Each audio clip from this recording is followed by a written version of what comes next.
Hey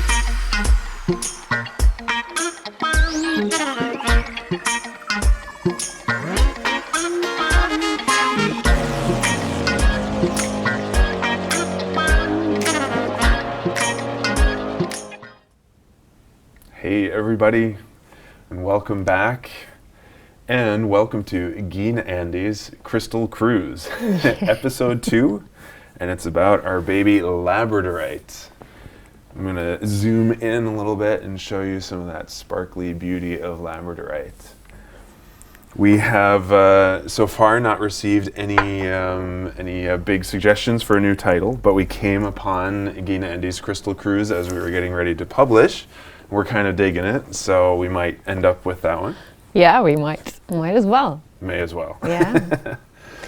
So we got a really great question from one of you guys who's been watching, wondering could we talk a little bit about how we work with crystals, because we also we're in the middle of the IKYA Aligned Crystal Healing Collection 1. We're starting actually the 12th stone this evening.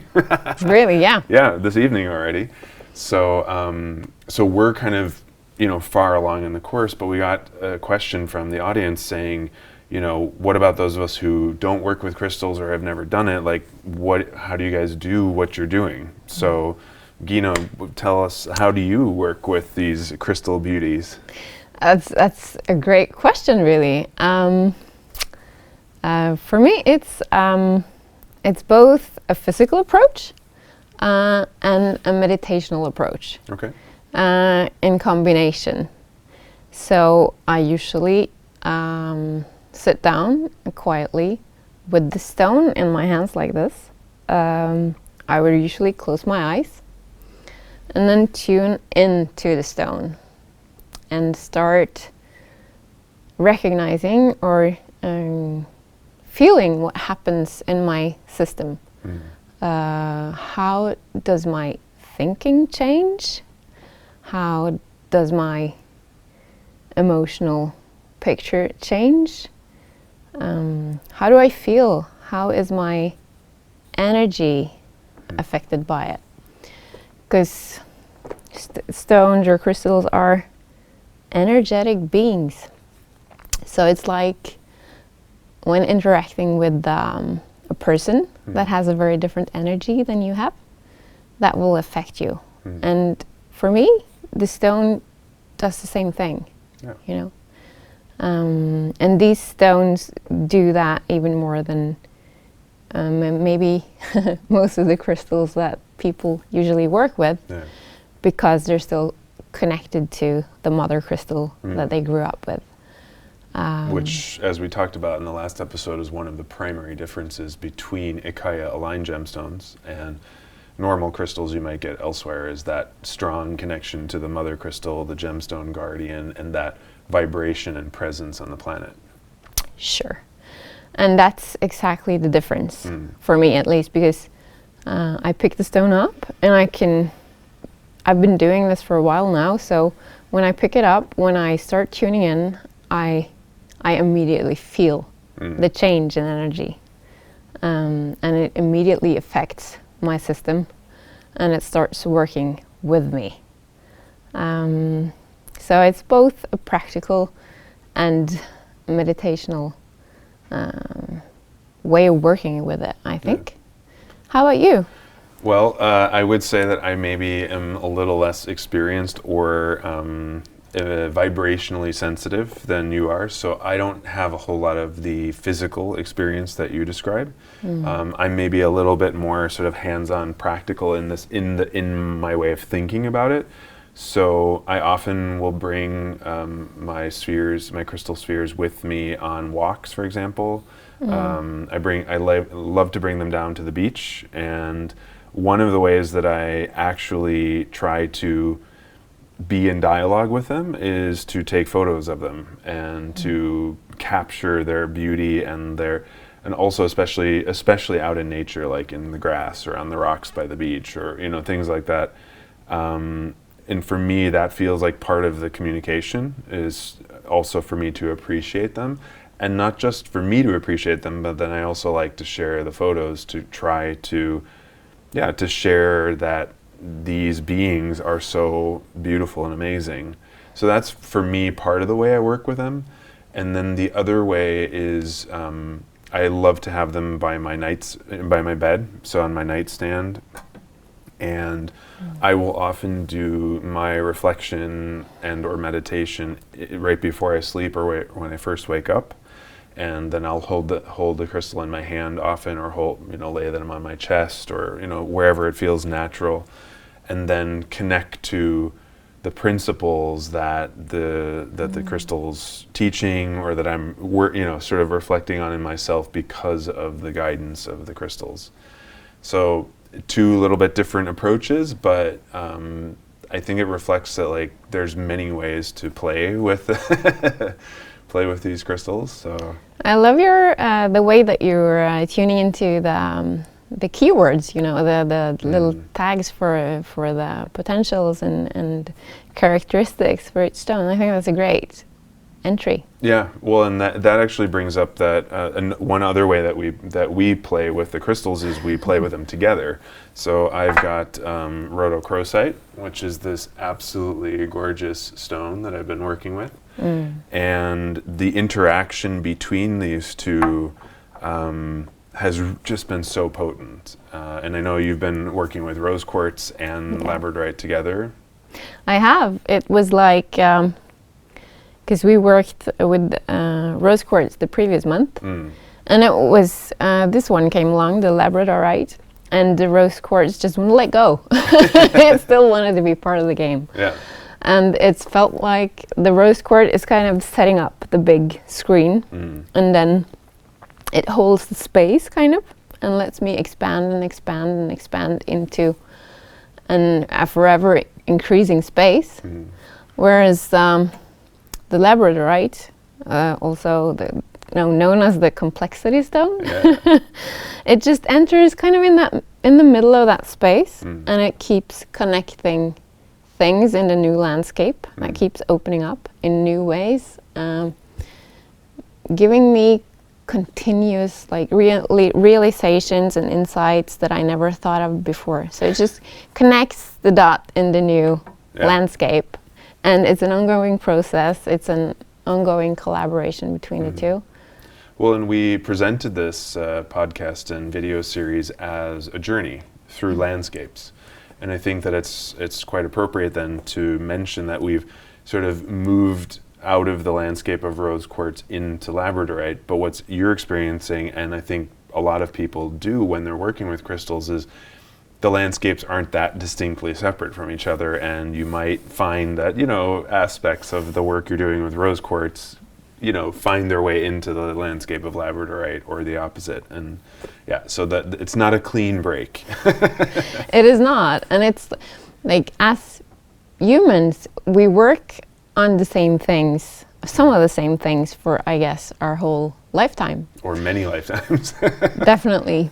So then when a new crystal is introduced, I guess it's just a new perspective to working on some of the same topics. But it's like at some point you need an electrician, and then he's done. And then comes the carpenter, and then comes the plumber. So it's just parts of the process that needs to be done either in a given order or in collaboration. Or in parallel to each other and at different layers, Yeah, I totally agree.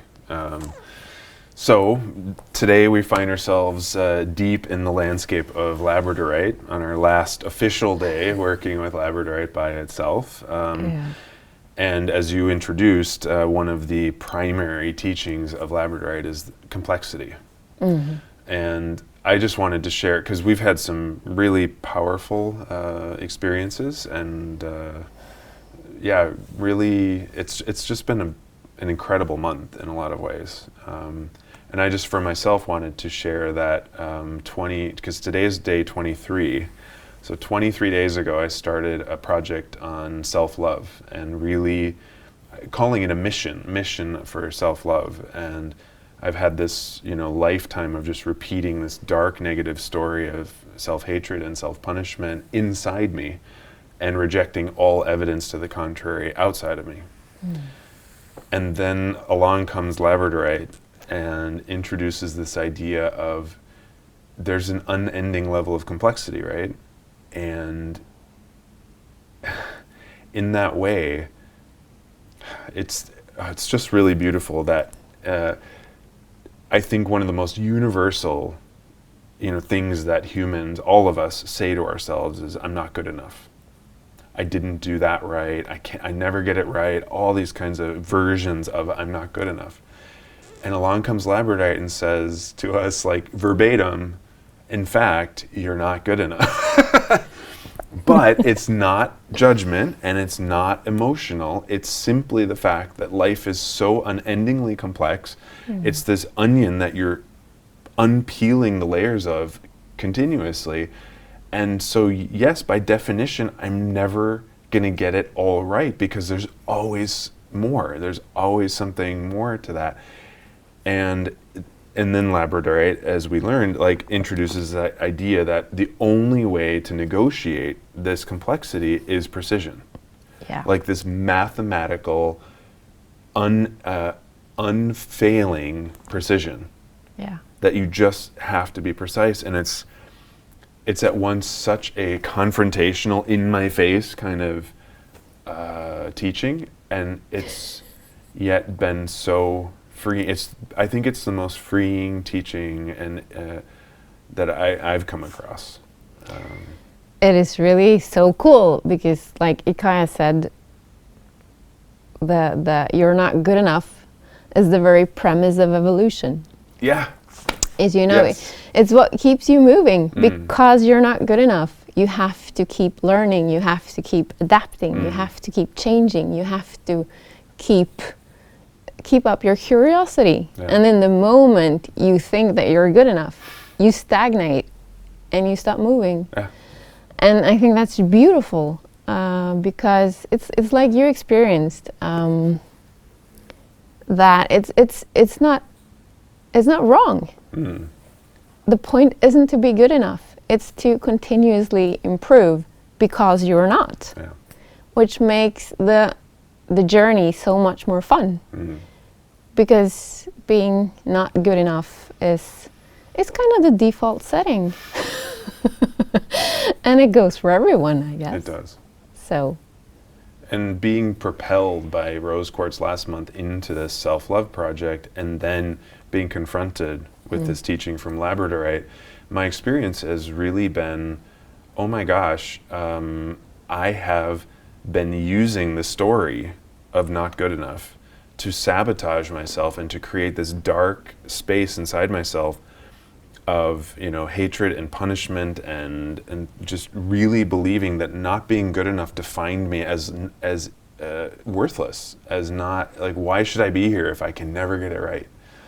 And I had this experience a couple days ago speaking with a girlfriend of mine who shone a light in a crack in this wall that I have of that self-hatred and just like blocking out any feedback from life that I might be worthwhile or I might be a decent person or even good, God forbid good, right? And she shone a light through and all she said was, what if what everyone else has been experiencing about you, what if that's true? What if the things they say I'm loving and kind and generous and funny and all of these good, what if those things are true and actually reflect my real essence and vibration and signature?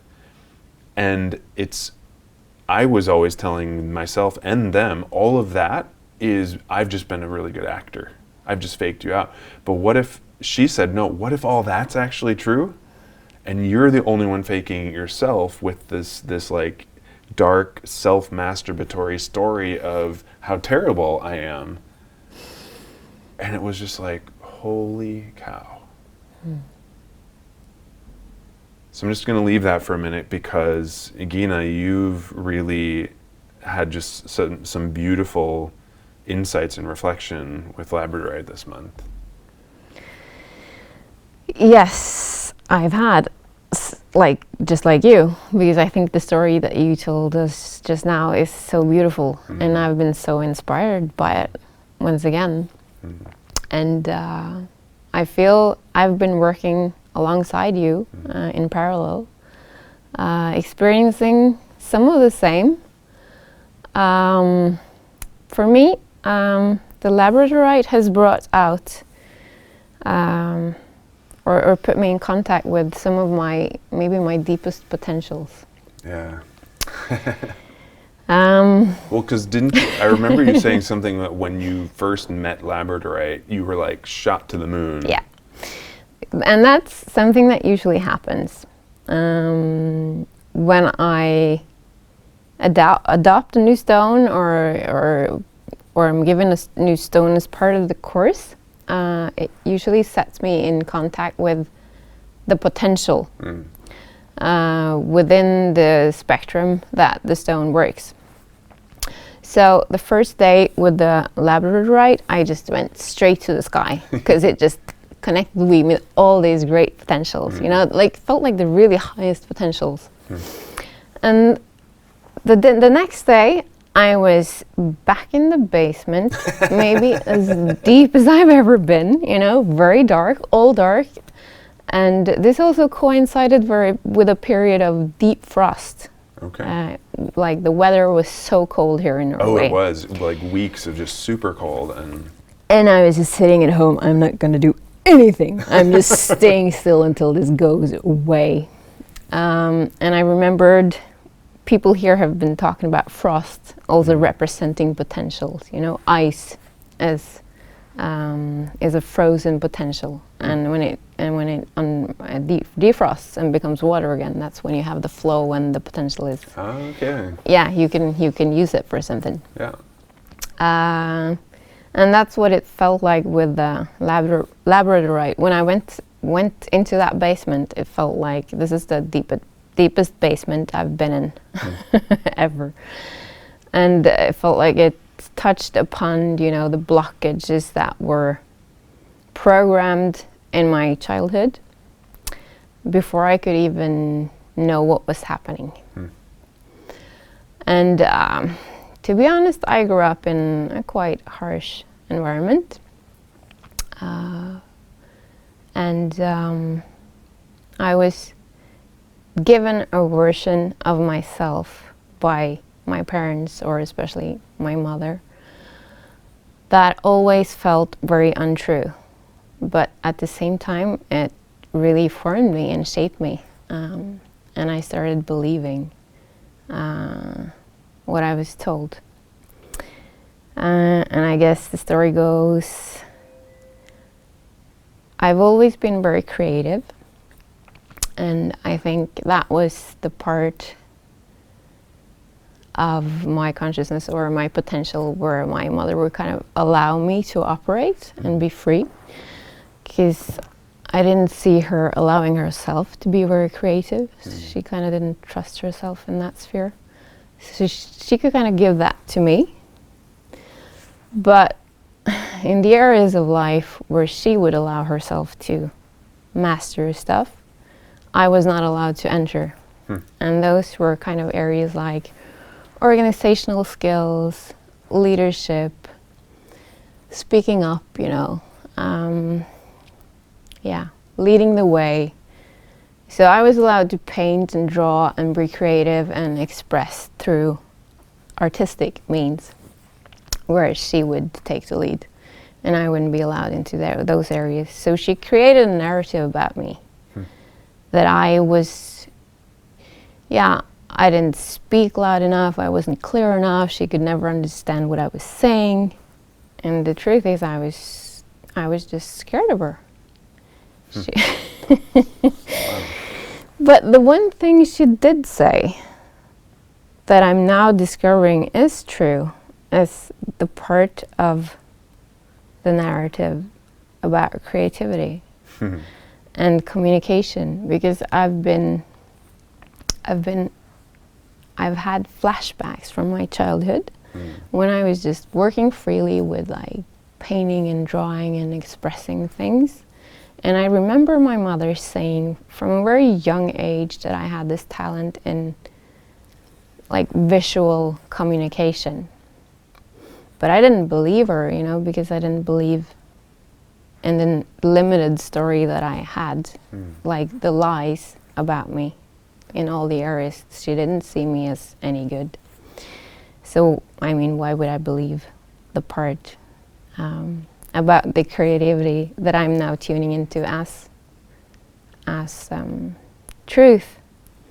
So I ended up choosing a career that was very non-creative.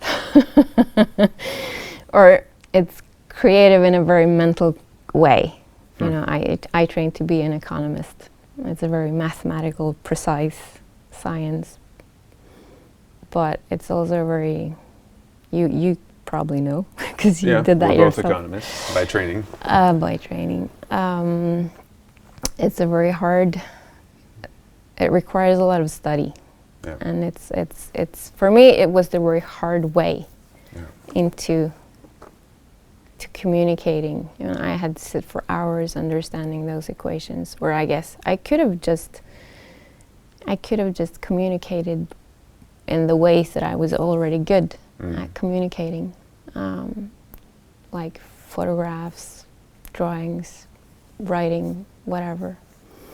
So I'm rediscovering that part of myself now, and I'm, for the first time in my life, I'm seeing that as true.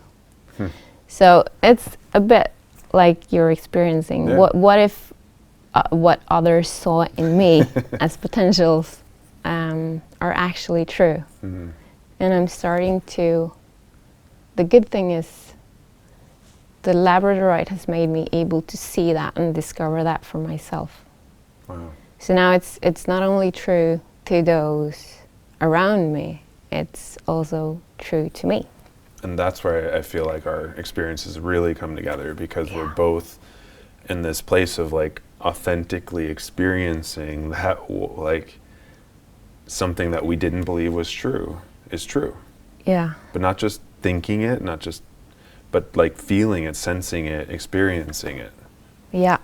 I don't have to be told. I can know, because it's simply true. And that's it's to me it's this working with it's amazing to work with these crystals. I feel a little bit like I'm stuttering almost, because I don't have the words, but yeah, I completely agree. It's sometimes I have to work to find the words to actually express what's happening, because talk about precision. Yeah. And this, I think the stone is also connecting us, or me, with so many dimensions that I have not been in contact with before. And I've also surprised myself in the way I've been speaking about things I thought I didn't understand yet. Really? Yes. Well, I work as a political advisor in an organization for dance artists, and we're creating policies for a better future, or a better infrastructure around dance in Norway. And I've only been doing this for a year, or about a year. And I have meetings with politicians regularly as part of my job.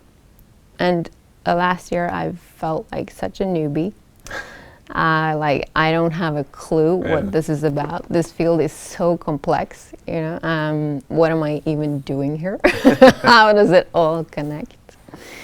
And then we had one meeting with a government politician, and all of a sudden I find myself sitting there, you know, explaining to him how all these institutions that we want to create in the future, like 20 years ahead, will cooperate with and kind of fill out the picture between the institutions that are already there and the ones who we want to create. And I just listened to myself explaining how things are. I love how you listen to yourself explain. That's great.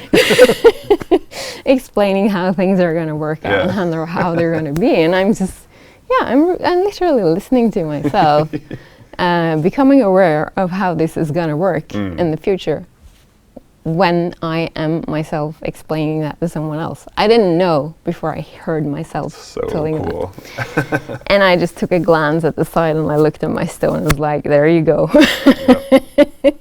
You've been working in the background for a while. And I guess that's also a result of working with crystals. It completely surprises you at times. Yeah, I agree. And all of a sudden, living life, you become aware how it has changed you from the inside. And you have to actually go out in life and experience what has changed in you for you to become aware of it. Yep. Yeah. And I think that that's actually a really nice place to wrap up with Labradorite, because we, you know, it's a beautiful landscape. It's complex. It's intricate. It's beautiful. And navigating it requires a level of precision and almost understanding the beauty of the mathematics of life. And then to your point, it's one thing to understand things, and it's another to then meet it out in life concretely in the manifested world. Like whatever you think, whatever I think I understand, I need to meet it out there and then work with it and play with it and see, does it really work that way? And if it does, great, then I can master it and probably never have to work with it again.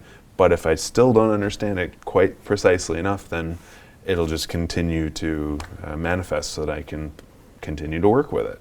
Yeah, and this is just the first month. I think I'll personally be working with this stone for the rest of my life. Yeah, because IKYA also called this the work stone. And I've been thinking too that Labradorite is going to be sitting with me by my computer for a lot of years, because there's just so much support and assistance and mirroring and reminder of, okay, precise, really get to the details. Because if I don't, you know, it's not a problem, it's not wrong, but I won't be good enough. And I will then manifest what needs to manifest to see what isn't working. Sure. Yeah. Right. Cool. Well. Anything else on your heart before we say adios? I think I'm good. Okay. Well, thank you guys. Be sure to like and subscribe to IKYA Tube. And also remember the podcast audio version is on both Apple Podcasts and Spotify. And rating the podcast is super helpful, so please do that for us. And leave us comments on IKYA Tube or on the podcasts. We would love to hear from you. And one last thing we can say is, why not go ahead and send us your questions? If you have questions about particular crystals or anything, go ahead and send us questions. We'll today, just because it came off the top of my head, we'll say send it to info@ikya.org, so info@ikya.org. But maybe we'll come up with a crystal email next time. But yeah, send us your questions or make comments with questions underneath the video or the podcast. So. Please do. We're here to help out and answer any questions. Yeah, and have a dialogue with you guys. Sure. So, all right, until the next landscape on Gina and Andy's Crystal Cruise, we'll say thank you for now.